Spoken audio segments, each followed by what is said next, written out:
રાજ્યપાલ આચાર્ય દેવવ્રતજીએ જૂનાગઢ કૃષિ યુનિવર્સિટીના પ્રાકૃતિક કૃષિના મોડેલ ફાર્મનું નિરીક્ષણ કર્યું.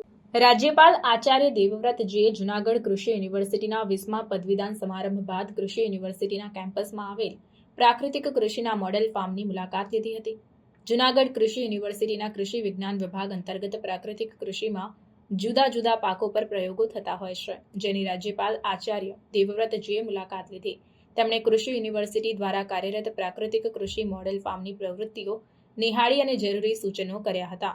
આચાર્ય દેવવ્રતજીની આ મુલાકાત દરમિયાન જૂનાગઢ કૃષિ યુનિવર્સિટીના vice chancellor doctor V P Chovatiya, પ્રાકૃતિક કૃષિ ફાર્મના હેડ પીજે ગોહિલ, એસ.કે. છોડવડિયા ઉપસ્થિત રહ્યા હતા. રાજ્યપાલે ત્યારબાદ કામધેનુ યુનિવર્સિટી અંતર્ગતના પશુ ઉછેર કેન્દ્રની પણ મુલાકાત લીધી હતી.